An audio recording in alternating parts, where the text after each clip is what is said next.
Vamos a estar en el libro de Filipenses las próximas semanas, y porque creo que el libro de Filipenses nos demuestra las marcas de alguien que está entregado a Cristo y que le está sirviendo a Cristo con todo.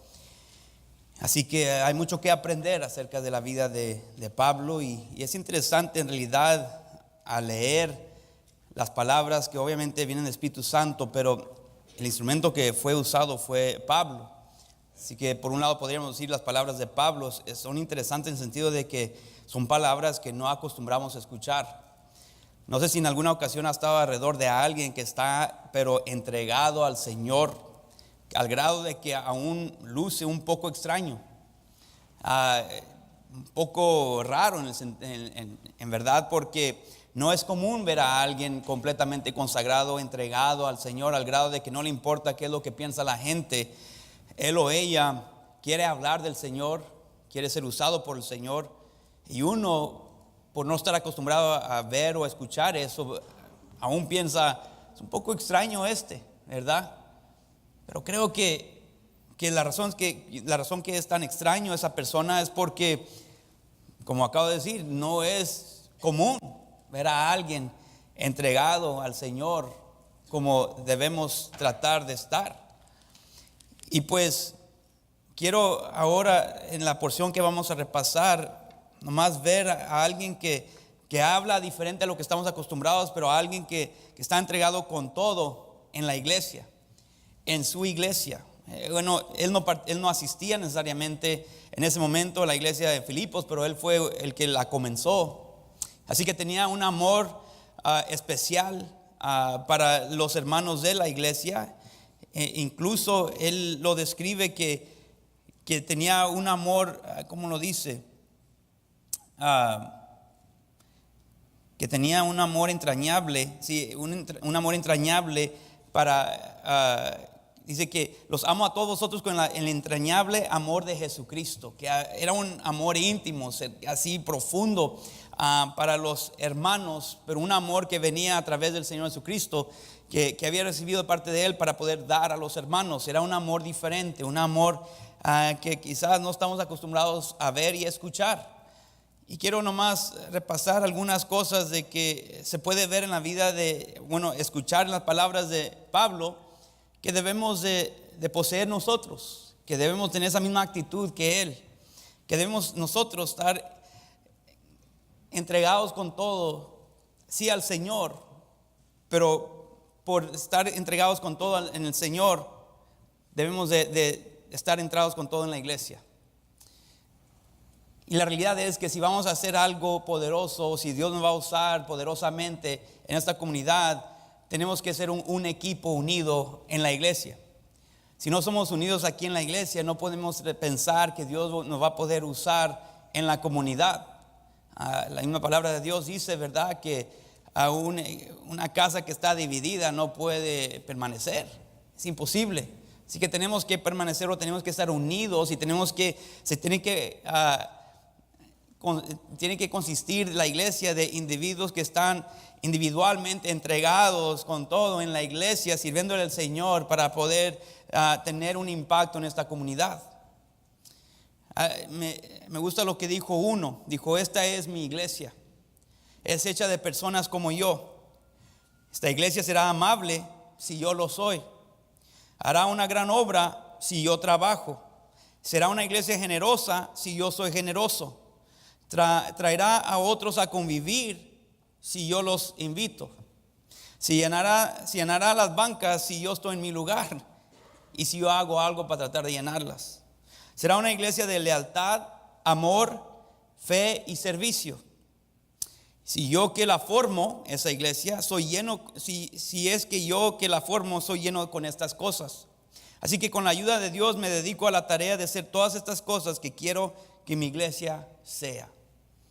¿Qué quieres que esta iglesia sea? No me digas todo lo que no es, porque creo que parte de la solución eres tú. Nos podemos quejar de todo lo que no es, pero entonces la pregunta siguiente es: ¿qué estás haciendo tú para corregirlo? No, estoy regañando a la gente, pastor, les estoy llamando la atención. No. ¿Cómo estás dando el ejemplo? Porque el ejemplo es mucho más poderoso que tus palabras. Demuestra lo que tú quieres ver en tu iglesia. No es que aquí no saben cómo amar, pues danos el ejemplo. Ama al que no es amable, comenzando contigo. ¿Qué ejemplo puedes dar para poder enseñarnos cómo es que debe ser la iglesia? La iglesia puede ser más como Cristo mientras que tú te entregues más a Cristo. Todo comienza con el individuo y vamos a comenzar a influir a los demás. No podemos influir esta comunidad si no estamos comenzando en nuestra iglesia. El juicio comienza en la casa de Dios, dice la palabra de Dios. Así que todo tiene que comenzar aquí, no con los de afuera. No te desesperes o no te sorprendas cuando los incrédulos se comportan como incrédulos. Es lo que son. Pero debemos de sorprendernos cuando los creyentes y los que confiesan ser creyentes se comportan como incrédulos. Ahí es donde nos debe de lastimar, o más bien nos debe sorprender, porque la realidad es que si confesamos el nombre de Cristo, es Cristo el que mora en nosotros. Entonces es Cristo a quien debemos reflejar. Y comenzando con uno y el otro, en las relaciones que existen y coexisten aquí en la iglesia, se debe de poder decir: veo a Cristo en él o en ella, yo quiero ser más como él o ella. No porque estoy siguiendo al hombre, sino que puedo ver el verbo hecho carne en él o ella, y hay algo diferente en él o ella habla diferente, responde diferente, tiene una actitud diferente, que se pueda decir, ¿verdad? Y esta iglesia en realidad me hace tener una sed para las cosas de Dios, por lo que veo en sus congregantes. Tenemos y necesitamos que estar con todo en la iglesia. Es tan sencillo así. Pero la pregunta es si esa persona eres tú. ¿Hay más que puedes hacer? ¿Hay más que puedes entregar? ¿Hay más que puedes dedicar? Se podrá decir que estás sirviendo con todo. Y sí, yo sé que es fácil decir que sí, pero no respondas tan rápido. Escudriña tu corazón, examina tu vida espiritual, cómo se encuentra, dónde se encuentra. Hay tiempo que puedes dedicar donde entras en profundidad con el Señor, en conversar y tener comunión con Él, donde dices: mira, voy a apartar ese tiempo. Yo sé que me repito, pero está bien. Porque la realidad es que, hermanos, somos expuestos tanto a este mundo que el mundo nos mancha, nos debilita, nos cansa. Tenemos que regresar y recordar y escuchar de nuevo que necesitamos ese tiempo a solas con el Señor. Y no hay nada más frustrante que cuando abrimos la palabra de Dios, leemos y es una lectura superficial. Me frustro cuando eso sucede, porque siento de nada sirvió. No entré en la presencia del Señor. Y Señor, ayúdame a dejar de pensar en estas cosas que me quieren distraer, porque no me permite entrar en su presencia, Señor, y hablar contigo. Yo necesito que me hables de algo, al grado que quiero aún dejar una notita acerca de lo que tú me hablaste, Señor. Necesitamos que exponernos a su presencia para poder reflejar, igual como el güero se expone al sol para ser bronceado. Necesitamos que ver una diferencia cuando nosotros nos exponemos a la presencia de Dios. ¿Cómo habla Pablo? Que podemos aprender de él, de sus palabras, de su actitud, de su perspectiva. Yo no sé de usted, pero cuando yo estoy alrededor de alguien que se ve que es saturado con la presencia de Dios, yo no quiero dejar su presencia. Yo quiero pasar más tiempo con esa persona. Yo quiero seguir hablando con esa persona. Yo quiero hacerle más preguntas. Yo nomás quiero escucharle. Muchas veces ni hablar ni hacer preguntas. Yo nomás quiero escuchar lo que tienen que decir, porque se ve la gracia de Dios en su vida. Y quiero saber más de ellos. Quiero observar. Quiero nomás decir: wow, no me ha tocado conocer a Cristo, pero puedo ver algo de Cristo en ellos. Y si nomás me permitiera el Señor nomás observar y ver con solamente su vida y su ejemplo de las cosas que yo necesito cambiar mi propia vida para poder reflejar a Cristo más. Señor, permítame 5 minutos más. Y pues podemos a lo menos sentarnos a los pies del Señor y bueno, a los pies del Pablo, mientras que él habla la palabra de Dios, que Dios, el Espíritu Santo, le puso en su corazón para escribir, para poner en letra, en carta, para poder nosotros leerla y poder escuchar algo diferente en este hombre que no es común ver en otros. Y escuchar cómo él habla de la iglesia y pensar o reconocer cuánto nos falta a nosotros para poder llegar al nivel que él se encuentra. Y la pregunta que debemos hacernos nosotros es: ¿yo hablo de mi iglesia igual? Porque hay que recordar que Pablo hablaba de la iglesia, pero no hablaba de edificios, hablaba de personas. Y porque al fin de cuentas la iglesia son personas. No es este edificio, no son estas bancas, son las personas que están sentadas en esas bancas. Algunos que han estado aquí por décadas, unos que tienen más poco tiempo, pero de cualquier forma, que en alguna forma u otra, tarde o temprano te va a costar si es que quieres permanecer. Te vas a ser lastimado, vas a doler, vas a ser herido, pero tienes que determinar si es que es a Cristo, la cabeza de la iglesia, a quien estás siguiendo o no.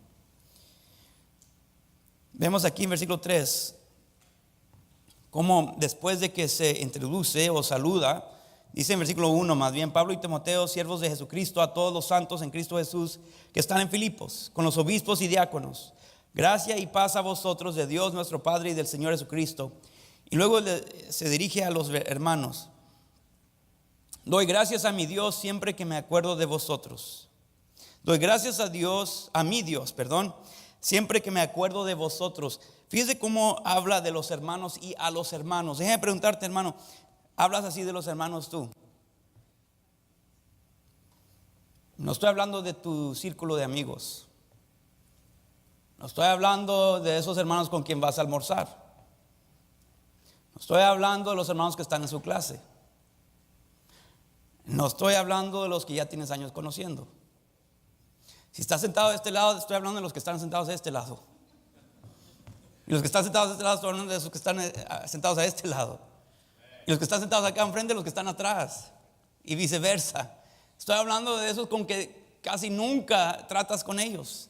Estoy hablando de ellos. Sí, porque cuando pensamos en la iglesia pensamos en nuestros círculos de influencia y amigos. Y por eso podemos decir, oh sí, yo siempre doy gracias a Dios cuando me acuerdo de ellos. No estoy hablando de ellos. Porque Pablo está hablando, dice, de vosotros, de todos ustedes, de todo el grupo.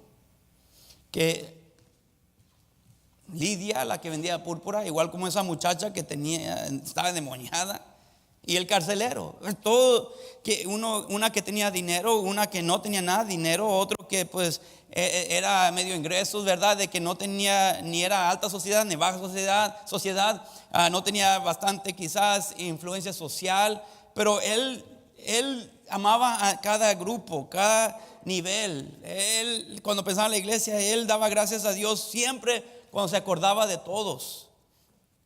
¿Ves a todos con agrado? Cuando hay una entrega total en tu iglesia, puedes ver a los hermanos con agrado, que te agradan, que te agrada pensar y hablar de ellos. Digo, de la iglesia donde Dios te puso. Dios te puso. No, es que mi iglesia es así, pero Dios te puso allí. No, es que nosotros no tenemos esto como esa iglesia, pero Dios te puso aquí. Es que no, pero el pastor no predica como David Cortés. Ya sé, pero Dios te puso allí. Y sabe que Dios me puso a mí con estos miembros también. No los miembros de David Cortés tampoco. Así que los dos, ¿verdad? Es la iglesia donde Dios nos puso. Quizás no tenemos toda la tecnología y dinero que otras iglesias, pero aquí Dios nos puso. Pero hay una entrega total en tu iglesia, digo la iglesia donde Dios te puso. ¿Por qué? ¿Por qué debo de entregarme en la iglesia donde Dios me puso? Porque tú le costaste algo a Cristo. Es que fue gratis para ti y enfatizamos ese hecho, ¿verdad? La salvación es gratis, sí. Pero no fue gratis a Cristo. Le costó todo a Él. Entonces por eso yo debo de entregarme a la iglesia, porque Él se entregó a sí mismo por la iglesia y Él me compró. Entonces yo estoy endeudado con Él a hacer lo que Él me está pidiendo hacer. Y si Él ama a la iglesia, entonces yo tengo que amar las cosas que Él ama, y Él ama a la iglesia. Pablo tenía un conocimiento pleno de quién estaba recordando. Los hermanos, la iglesia que Cristo compró con su sangre. Aunque nosotros formamos la iglesia que no es un edificio, sino que cada individuo salvo, y somos una asamblea que Dios llamó a salir para apartarse a Él. Esa es la iglesia. No es un edificio, es un grupo que Dios ha llamado a salir y a apartarnos a Él. Filipenses 1:1 dice: Pablo y Timoteo, siervos de Jesucristo, a todos los santos en Cristo. Cuando piensa en la iglesia, piensa en los hermanos y lo piensa siempre con buen sentir, con un buen pensar. ¿Por qué? Porque reconoce que son hermanos por quien Cristo pagó el precio supremo por ellos. Y entonces los ve con agrado a ellos porque reconoce lo que le costó a Cristo para que cada hermano estuviera en su lugar. Cada hermano costó a Cristo para que cada individuo esté en su lugar. Por eso pudo pensar con agrado de los hermanos, porque son caros. 1 Pedro 1:13 dice esto, y aquí le está hablando a los cristianos Pedro: por tanto, ceñid los lomos de vuestro entendimiento. No nomás pienses en todo lo que se te presenta, no nomás sigas cualquier pensamiento a su camino, que muchas veces son vanos pensamientos, sino debemos estar pensando en cosas que no nos convienen. Por eso dice: ceñid los lomos de vuestro entendimiento, ser sobrios y esperad por completo en la gracia. Debes de permanecer en la gracia que Dios te ofrece, que se os traerá cuando Jesucristo sea manifestado, que por completo será manifestado cuando Cristo se manifieste. Y dice: como hijos obedientes, no os conforméis a los deseos que antes tenías estando en vuestra ignorancia. No os conforméis, no te metas en el molde de los deseos que antes tenías estando en vuestra ignorancia. No salte de ese molde, sino como aquel que os llamó es santo, sed también vosotros santos en toda vuestra manera de vivir. Porque escrito está: sed santos porque yo soy santo. Lo que estoy diciendo es que Pablo se refiere a los hermanos, dice a todos los santos en Cristo, recordando que estos hermanos fueron comprados por la sangre de Cristo y que por eso ellos ahora deben de vivir para la gloria del Señor. Y cuando pensaban estos hermanos que habían sido comprados por la sangre de Cristo, pensaban ellos con agrado, y que estaba recordando de la gracia del Señor para que ellos puedan vivir de una manera santa, pero que también, porque con llamarles santos, estaba recordando el mandato de ser santos como Cristo, como Dios es santo, y que tenían que esperar por completo en la gracia para poder vivir como Cristo nos ha llamado a vivir. Tenemos que esperar en la gracia, reconociendo que no es por mis fuerzas. Yo no puedo ser santo en mis fuerzas. Yo no puedo vivir como yo debo vivir en mis fuerzas. Yo tengo y necesito que depender de Él para poder reflejar la santidad de Cristo. Yo tengo que apartarme de lo que no me conviene, porque Él es santo y Dios me ha llamado a ser santo porque Él es santo. Entonces, a llamarle santo está recordando unas cualidades de los hermanos, y por eso piensa con agrado en ellos. Pero nos dice en Tito 2:11 algo tan importante acerca de esa misma gracia. Que sí, Dios nos ha dado gracia, pero hay un propósito por esa gracia. Pero es que vivimos en gracia y ahora Dios, ¿verdad?, me permite vivir como yo quiero. No es cierto eso. Es una gran mentira de las iglesias, muchas iglesias hoy en día, de que Dios te da gracia para que tú vivas como tú quieres, ¿verdad? No es cierto. Tito 2:11 nos dice lo contrario. Porque la gracia de Dios se ha manifestado para salvación a todos los hombres. A todos los hombres se ha manifestado la gracia de Dios a todos los hombres. Y es para salvación, pero no todos responden, no todos quieren. Enseñándonos, esta gracia nos enseña algo: que renunciando a la impiedad y a los deseos mundanos, vivamos en este siglo sobria, justa y piadosamente. Que la gracia que Dios nos expone, nos manifiesta, no es para poder vivir como nosotros queremos, sino que para que vivamos como Él quiere, para poder ser santos como Él es santo. Esta gracia me enseña a mí que debo renunciar a la impiedad, no acercarme a la impiedad lo más cerquitas que yo puedo, renunciando a la impiedad y los deseos mundanos.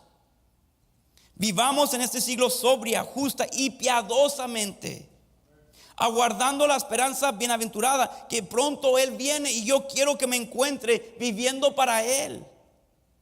y la manifestación gloriosa de nuestro gran Dios y Salvador Jesucristo. Es buen versículo para recordar, donde nos dice que Cristo es Dios, quien se dio a sí mismo por nosotros para redimirnos de toda iniquidad y purificar para sí un pueblo propio, apartado hacia Él con un propósito, para purificar de toda y redimirnos de toda iniquidad, celoso de buenas obras. Esto habla y exhorta y reprende con toda autoridad. Nadie te menosprecie. Cuando la razón que él pensaba en los hermanos con agrado, porque recordaba, ¿verdad?, lo que Cristo había hecho por ellos. La pregunta es, ¿cómo piensas de los hermanos? ¿Recuerdas que Cristo murió por ellos también? Que tan fácilmente menospreciamos a un hermano y manchamos su nombre con los chismes y hablamos de ellos tan fácilmente y ya nos damos por vencidos con ellos, de que Dios nos puede hacer algo con ellos y por ellos. Y pensamos que nos da licencia para comportarnos como un inconverso, un incrédulo, cuando dice el Señor que hemos recibido la gracia para poder nosotros renunciar la impiedad y los deseos mundanos, para poder vivir sobria, justa y piadosamente en estos tiempos, que es posible, dice el Señor. Hermanos, esta voz de que nos llama a vivir santos como Él es santo, no es común aún entre nosotros, hermanos. Nos damos permiso a vivir mundanamente. Y sí es cierto que no hay nadie imperfecto, pero también es cierto que Cristo murió por mí, por ti, y que ascendió al cielo, pero nos mandó el Espíritu Santo para dirigirnos y guiarnos a toda verdad, para sellarnos, para que podamos ser santos como Él es santo, para poder reprender, renunciar la impiedad y los deseos mundanos. No está ignorando, no está negando que vamos a tener deseos mundanos, pero dice que podemos nosotros renunciar a esos deseos mundanos. Hermana, hermano, padres, no podemos nomás doblegarnos y nomás aceptar cuando los hijos quieren tomar un camino que no es más piadoso, sino menos. Hermano, no podemos nomás dejar, bueno, pues tápense los oídos, no escuchen lo que acaban de decir. ¿Por qué no tenemos la convicción para apagar la película? ¿De qué tenemos miedo? No, es que mis hijos van a pensar de que ya soy extremista, que estoy exagerando. No estoy diciendo que tenemos que ahora siempre, ¿verdad?, tratar de con cualquier situación con un marro y como tenemos que, ¿verdad?, maltratar a la gente. Esto no se va a ver en mi casa. No. Pero estoy diciendo que podemos con mansedumbre decir, ay, disculpe o perdón, sabes que yo no sabía que esto ya tenía estas palabras, sabes que no vamos a ver esto. Mamá, papá. Ahorita dicen eso, pero un día van a poder decir, fuiste constante. Fuiste constante. Eso no puedo negar. Y quizás eso los va a motivar a vivir para Cristo. Porque muchas veces la inconstancia, la hipocresía, es lo que rechaza a nuestros jóvenes y adolescentes. Que decimos una cosa, pero vivimos una cosa. Y yo sé, yo tengo las mismas luchas que tú. Pero estoy diciendo que no podemos nomás ya aceptar los fracasos, sino pararnos de nuevo y decir, no, voy a mejorar en esta área. Porque Dios me ha dado gracia para renunciar a la impiedad, para renunciar a los deseos mundanos, para vivir sobria, justa y piadosamente en este tiempo. Dios me está diciendo que sí puedo vivir así. Y quizás va a ser una voz extraña en tu hogar. Y van a decir, ¿y esto de dónde salió? Pero déjeme asegurarle, hermano, lo necesitamos más que lo que te puedes imaginar. Nuestros hijos necesitan esa dirección. Jóvenes, tus compañeros necesitan ver algo de convicción en tu vida. Tan fácilmente nos doblegamos, tan fácilmente, ¿verdad?, nomás aceptamos, ¿verdad?, cuando cuando se nos presenta la oportunidad para mantenernos firmes y decir voy a representar aquí a Cristo, no lo hacemos. No lo hacemos. El mundo no ve a alguien con firmeza, con convicción. Ve inconstancia en las convicciones. Pero no a alguien que tiene un verdadero, sincero amor a querer renunciar la impiedad. La impiedad. Pablo hablaba con agrado de los hermanos y se refería a ellos como los santos de la iglesia. No en el contexto de la iglesia católica, sino que bíblicamente de que se estaba pensando con agrado de los redimidos de Cristo. Doy gracias a mi Dios siempre que me acuerdo de vosotros. ¿Por qué? Estos hermanos están luchando. Y no estoy diciendo que tú no estás luchando, pero déjame preguntarte, ¿estás luchando? ¿O ya dejaste de luchar? ¿Nos cansamos de luchar? Sí. Es un trabajo cansado. Lo es. Es cansado. Muchas veces, hermanos, llegamos a un punto donde decimos ya no. Y lo veo, ¿verdad? Como en muchos padres de que con los primeros luchaban por ellos. Ya los últimos, lo que tú quieras hacer. Ya estoy cansado de luchar. Tú quieres dormirte a la 1 de la mañana, duérmete a la 1 de la mañana. Nomás no me molestes a mí. ¿Verdad? Ya se cansaron de luchar. Hermanos, muchos en la vida cristiana estamos iguales. Tengo años en el cristianismo, pero hermanos, si eres honesto, ya no estás luchando. Y tu única excusa es porque ya te cansaste.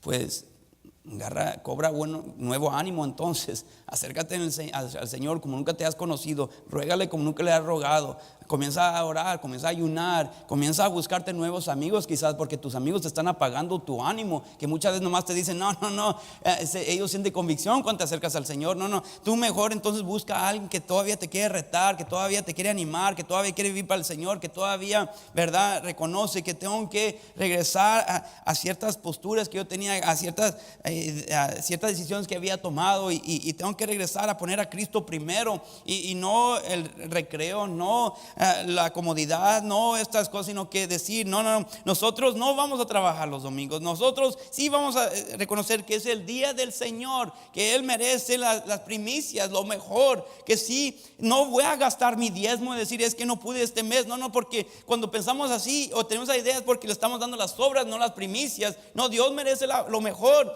y comenzamos con las primicias, comenzamos con nuestros diezmos y si no nos tenemos suficiente para algo más, que así sea, pero que siempre Dios va a recibir lo suyo. ¿Por qué, mi hijo? Porque es una convicción de tu papi, por eso lo vamos a hacer. No, nosotros todavía creemos en el dar, todavía apoyamos misioneros. ¿Por qué? Porque es nuestro deber alcanzar este mundo a través de la gran comisión, porque Dios nos ha llamado ir por todo el mundo a predicar el evangelio. Y yo quiero que mis hijos sepan que es suficiente importante para mí, para poder dar, y quizás no vamos a poder tener para otras cosas, pero sí siempre vamos a tener para dar nuestro diezmo y dar para nuestros misioneros. ¿Por qué? Porque esa es una convicción. Nosotros dedicamos el tiempo para el Señor, estamos en vacación o no, vamos a ir a la iglesia. ¿Por qué? Porque el día es del Señor, es el primer día de la semana, Él merece todas las primicias y todavía sigue siendo una convicción. ¿Por qué? Porque yo he sido redimido por el Señor, su sangre, Él me compró, y ¿qué es lo menos que puedo hacer yo? Es vivir para Él.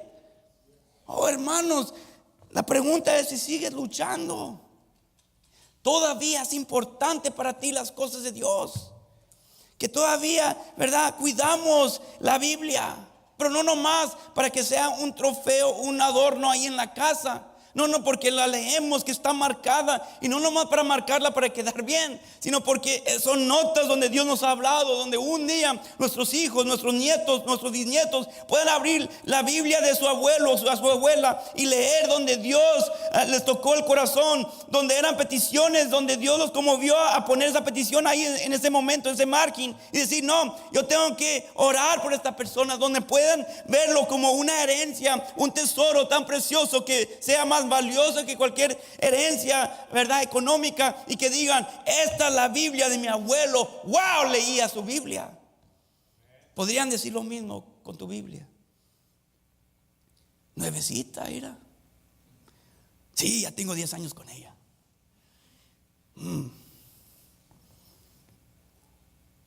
lees. Si un día el gobierno te dijera que ya no puedes leer tu Biblia, ¿cómo responderías tú?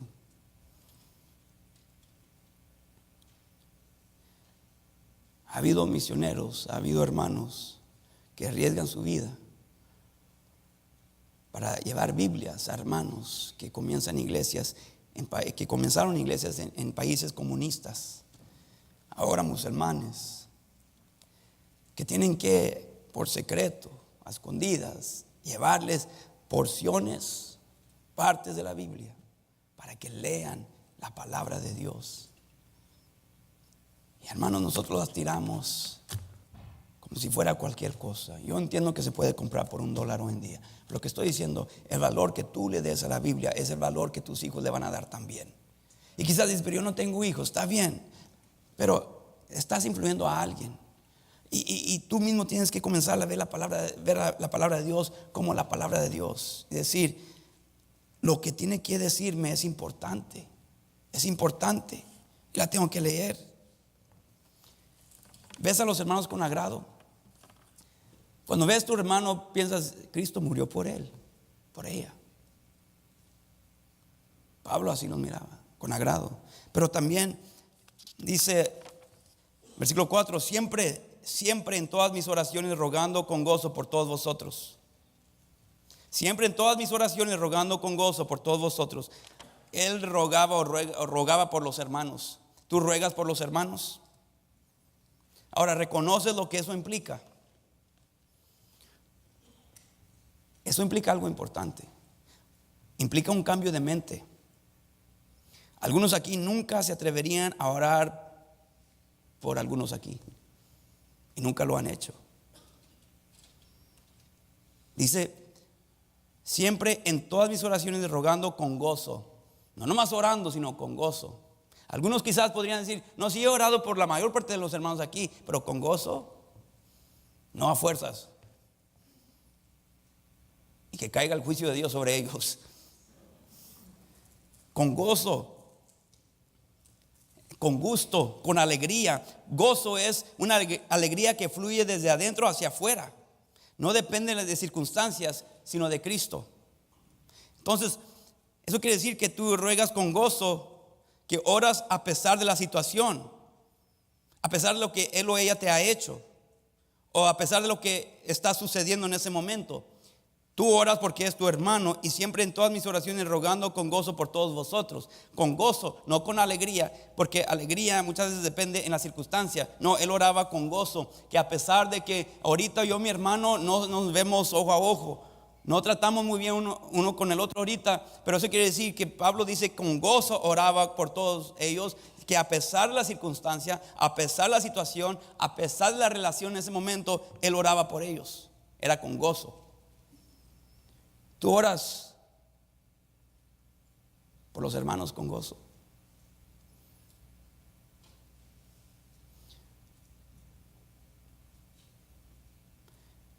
Hay que ser honesto. Oras por ese que de plano no te cae bien, que por una razón te sientas donde te sientas, que te ha ofendido, que choca contigo, con tu personalidad. Oras por ellos. Son los santos en Cristo. Son parte de la misma iglesia donde Dios te puso a ti. Pero es que yo no conozco a la gente, pastor. Pues conózcalo entonces. Nunca lo vas a conocer si no te presentas y no les preguntas su nombre. Cuando estamos entregados con todo, solo pensamos en conocer a Cristo y pensar como Cristo y vivir como Cristo con mayor frecuencia. Pero es que el problema es que no pensamos como Él. Queremos permanecer la misma persona con poquito de Cristo, sazonado con Cristo. No queremos ser quebrantados para dejar que la mente de Cristo domine y controle nuestro ser al grado que trataremos a otros muy diferente a como los tratamos ahora. Tú tratas a la gente de acuerdo a cómo los ves tú. Tú le das el valor que ellos tienen en tus ojos. La razón que los maltratas es porque tus ojos son menospreciables. En realidad no tienen mismo valor que tú. Son menos en tus ojos. Por eso es tan fácil para maltratarlos. Y ignoras el hecho que Cristo murió por ellos igual como murió por ti. Y Dios trajo a ellos, a esta misma iglesia, como te trajo a ti. No fue por casualidad. Pero es que no pensamos como Cristo. Por eso escuchamos esto y dijimos y pensamos, no, wow, eso es exagerando. Sí, es que no estamos acostumbrados a estar cerca de alguien que habla como Pablo habla. Por eso nos sorprendemos. Siempre en todas mis oraciones rogando con gozo por todos vosotros, todos, desde el que está en la primera banca hasta la última, hasta los hermanos del sonido, hasta ellos.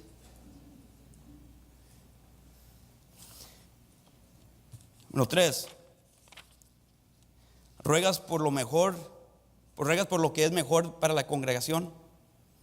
No para ti, sino lo que es mejor para la congregación. Versículo 5 dice: por vuestra comunión en el evangelio desde el primer día hasta ahora, estando persuadido de esto, que el que comenzó en vosotros la buena obra la perfeccionará hasta el día de Jesucristo. Por vuestra comunión en el evangelio. Pablo rogaba que hubiera comunión entre los hermanos, pero no solamente comunión, sino comunión alrededor del evangelio. Que el evangelio fuera la razón por la comunión. Que el evangelio fuera la razón por la comunión. ¿Qué significa eso? Pues que la comunión fuera, que la comunión tuviera una base espiritual. Una base espiritual, no carnal, no mundana, espiritual. Que la comunión tuviera una base, que la comunión fuera cristocéntrico. Cristocéntrico.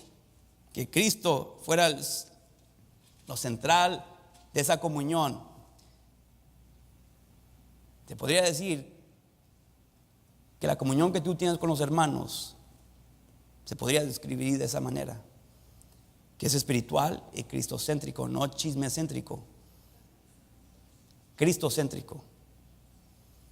Algunos de nosotros nos juntamos y estamos, ¿y qué hay de nuevo? Pues yo no sé qué escuchaste tú, pues yo escuché, y puro chisme, y siempre volteando a ver. Y hermanos, es tan obvio, pasa la persona y guardan silencio. ¿De quién estarán hablando?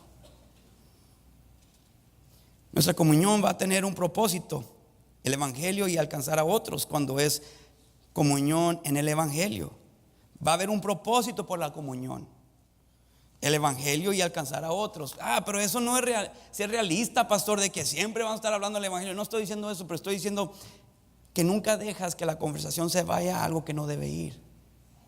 Y muchos de nosotros lo permitimos seguido.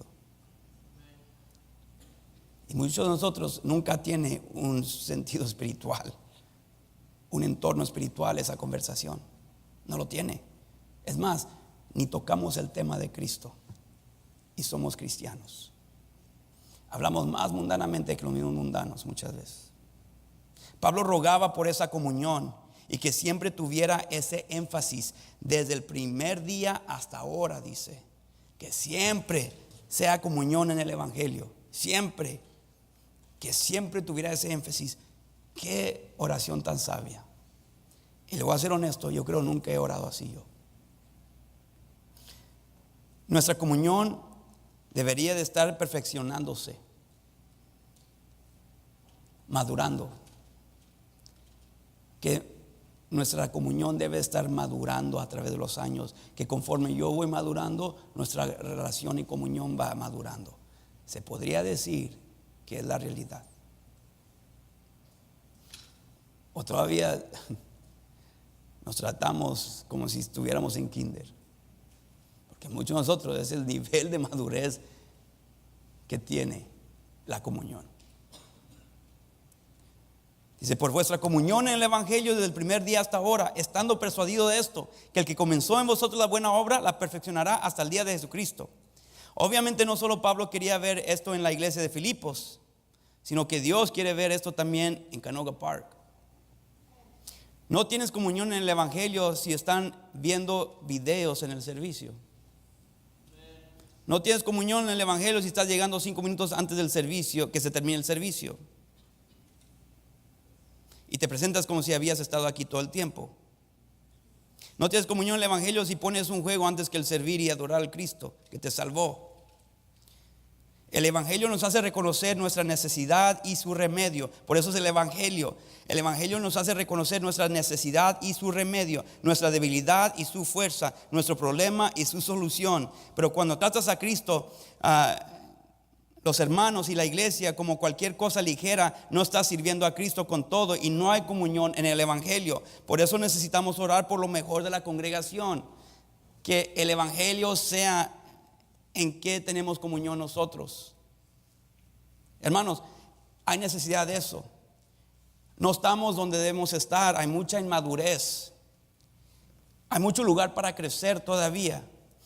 Aprovechamos la iglesia, el tiempo del servicio para ir a comprar cosas para la ruta, comprar papitas, cuando fácilmente se pueden comprar el viernes o sábado. Lo que estoy diciendo es que hemos perdido la importancia y la reverencia y el lugar de la iglesia en nuestra vida. ¿Y por qué necesitamos adorar? Porque somos expuestos al mundo 7 días, 6 días a la semana, y nuestro espíritu se está debilitando cada vez, especialmente si faltamos el miércoles. Se está disminuyendo la potencia que tiene el espíritu en nosotros. Y luego todavía tenemos, ¿verdad?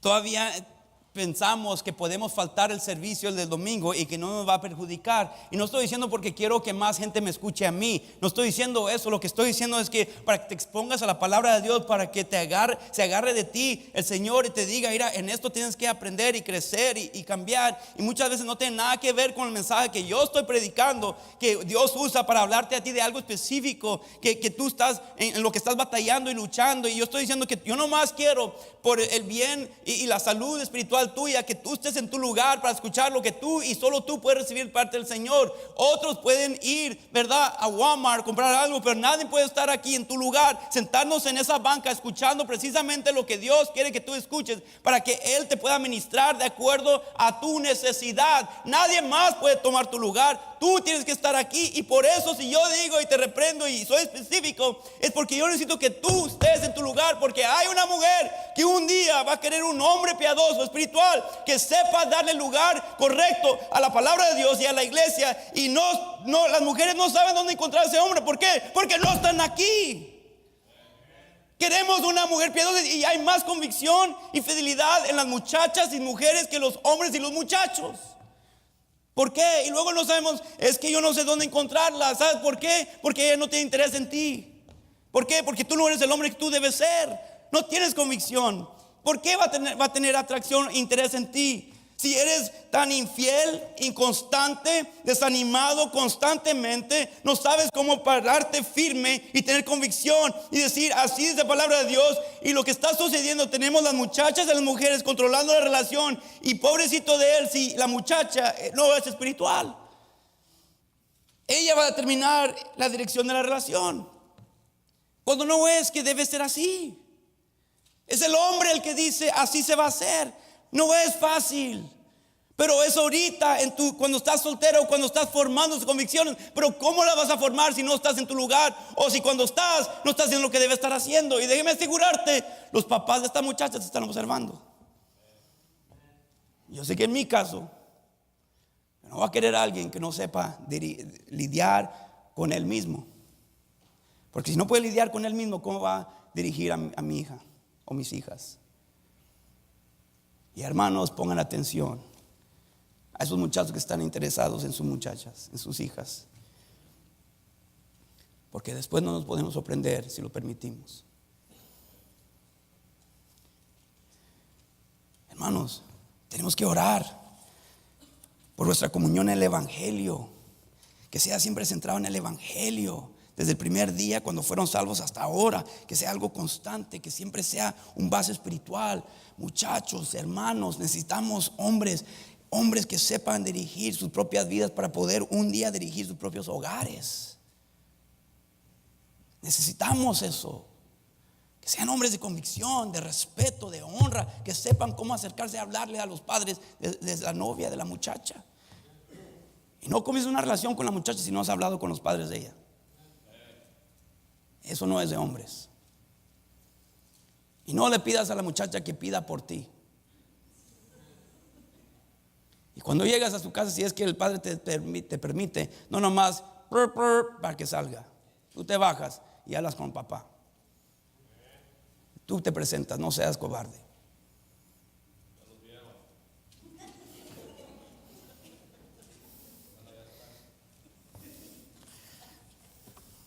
Por vuestra comunión en el Evangelio. Quiero que sea algo espiritual en esa iglesia. Y por último, Pablo era sensible para con los hermanos. Dice, como me es justo sentir esto de todos vosotros, por cuanto os tengo en el corazón, y en mis prisiones, y en la defensa y confirmación del Evangelio, todos vosotros sois participantes conmigo de la gracia. Pablo pensaba en los hermanos de Filipos, al grado que las victorias de los hermanos eran sus victorias, los fracasos de los hermanos eran sus fracasos, los dolores de los hermanos eran sus dolores, los tenía en su corazón. Hermano, ¿cómo ves a alguien cuando fracasa? ¿Te da gusto? Algunos sí. Hay que ser honesto, nos da gusto cuando fracasan. Y déjeme decirle, yo entiendo cuando hemos amonestado a alguien, hemos aconsejado a alguien que no siga por ese camino y aún deciden seguir y un día fracasan. ¿Qué carnal de ti, de que te gozas en su fracaso? Pero yo le amonesté, yo le aconsejé, yo entiendo eso, pero te debe doler el corazón que aún así fracasó y falló. ¿Por qué? Porque es tu hermano en Cristo en quien compartes la iglesia. No te debe de dar gozo, no te debe dar gusto, te debe doler el corazón de que un hermano falló y cayó. ¿Por qué? Porque en primer lugar el nombre de Cristo fue manchado allí. Segundo lugar, ¿verdad? Fue perjudicada la iglesia. Pero en tercer lugar, es un hermano que fácilmente tú pudieras estar en ese lugar. Y muchos lamentablemente han estado en ese lugar y viven y se comportan como si nunca se han encontrado en ese lugar. Y se admiran y tienen en el cuello como si nunca han pasado por una mala decisión, un mal camino, y hablan y chismean y olvidan que pasaron un día por ese camino. La única diferencia es que nadie te pescó a ti. Es la única diferencia, nadie te pescó a ti. Pero yo sé de muchos casos que hicieron la mismita cosa, pero piensan que nadie lo sabe. Y quieren tratar a los demás como si son basura, cuando no te olvidas. O más bien te olvidas de que ahí te encontrabas un día tú también. Pero los que te encontraron no dijeron nada, o quizás nadie se dio cuenta, y tú pudiste nomás sacudirte y seguir adelante. Y quizás muchos siguen haciendo lo mismo todavía, y el hecho de que no fueron pescados fue suficiente razón por qué seguir por el mismo camino, en lugar de reconocer que era la gracia de Dios demostrándole ira. No te pescaron, pero ya cambia de camino. Pero muchos no son suficientes sabios para cambiar su camino. Y siguen pensando que son más sabios y astutos que Dios. Pero no te debe dar gusto. Te debe dar tristeza. Te debe de conmover a orar y rogar por esa persona. Porque no hay nada más triste que cuando un hermano cae o comete un gran error. Y hermanos, cuando ustedes han fracasado, mi corazón se rompe contigo. Me duele, honestamente. Y yo lloro contigo. Quizás en ese momento o quizás allá en privado. Pero te puedo asegurar con toda honestidad, sinceridad, yo no quiero que nadie caiga aquí. Y no nos debe dar gusto si alguien cae, a pesar de que lo has aconsejado. Porque en muchos casos yo he amonestado y aconsejado también, pero jamás les he dicho, te dije. ¿Para qué sirve eso en ese momento? Para nada. Ya lo saben. El Espíritu Santo les ha dicho. Pero dijo, como es justo sentir esto de todos vosotros, por cuanto os tengo en el corazón. Por eso quiero la comunión en el Evangelio. Es justo sentir esto porque los tengo en el corazón. ¿Has tratado de hacer bendición a alguien fuera de tu clase? ¿Fuera de tu círculo de amigos? ¿Cómo vas a tener a alguien en tu corazón si nunca te acercas a conocerles?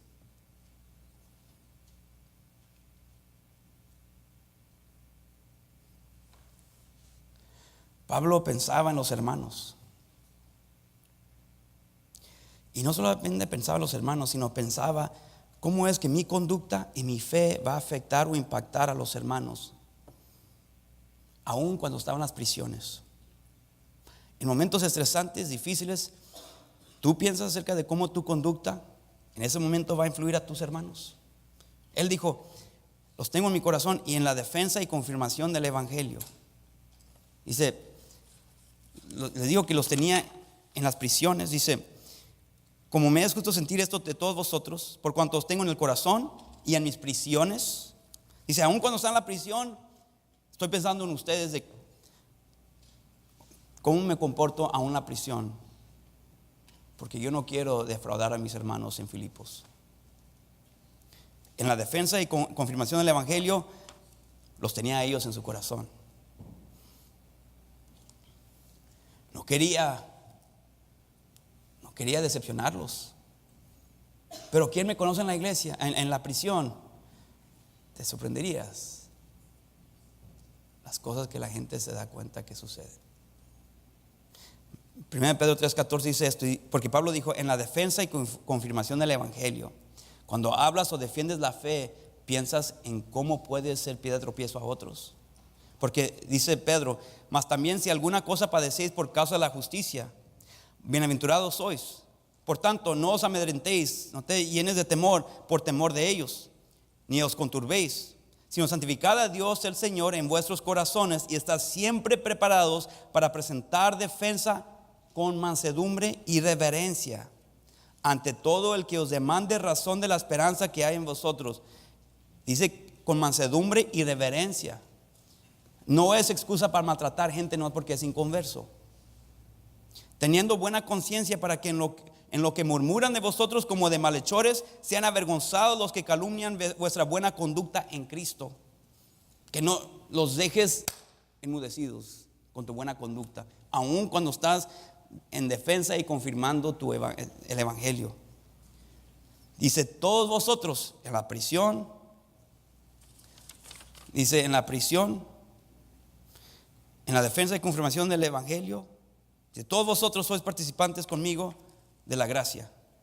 Con más gracia que reciba yo, esto está diciendo, en otras palabras está diciendo Pablo, con más gracia que reciba yo para cumplir con el deseo de representar a Cristo bien, y para poder dar mejor ejemplo de Cristo, y para poder dar mayor ánimo a mi hermano, más gracia recibo yo, y hago a mis hermanos participantes conmigo de la gracia, porque los tengo en mi corazón.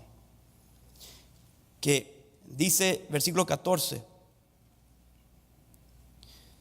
y la mayoría de los hermanos, cobrando ánimo en el Señor con mis prisiones, se atreven mucho más a hablar la palabra sin temor. Por su conducta en las prisiones y porque Pablo fue consciente de cómo su conducta iba a impactar o afectar a sus hermanos, él decidió cantar en la prisión, pensando en el carcelero, pensando en los otros presos, pensando en él mismo, en Silas, y él decidió cantar. Y dice en versículo 14, y la mayoría de los hermanos, cobrando ánimo en el Señor con mis prisiones, se atreven mucho más a hablar la palabra sin temor. Dice, mira, yo sé cómo voy a influir a ellos, y no es excusa, jamás es excusa para comportarme como el Pablo de antes se comportaba. No, yo quiero representar a Cristo aún estando en la prisión, aún estando en un momento estresante, aún estando, ¿verdad?, en otra ciudad, aún estando en otro estado, en otro país, aún estando en un lugar, ¿verdad?, en mi trabajo, aún estando en mi casa. No importa dónde estemos, tenemos que reconocer que tenemos a los hermanos en nuestro corazón y que todos vosotros sois participantes conmigo de la gracia. Que tú recibes gracia cuando yo recibo gracia. Si es que yo me preocupo de eso. Pero muchos de nosotros no nos importa. He escuchado historias de hermanos que dicen, yo no sabía que ese hermano era cristiano. Yo lo vi en este lugar aquí de construcción, hablando como alguien que no es cristiano. Yo no sabía que este era cristiano. Yo lo he visto maltratar a gente de esta manera en este lugar. Yo no sabía que era cristiana. Lo he visto en la escuela y se comporta y se viste así. O yo no sabía que él era cristiano, porque él, como si lo hubieras escuchado hablar.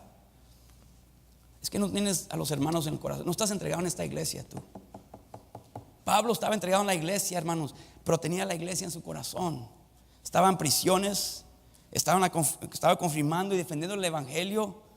Él está preocupado de que yo tengo que recibir gracia para no defraudar a mi Cristo y a mis hermanos.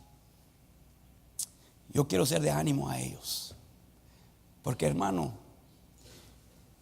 hay unos que no están aquí. ¿Por qué? Por cosas que nosotros hemos hecho. Nuestra conducta afecta a otros.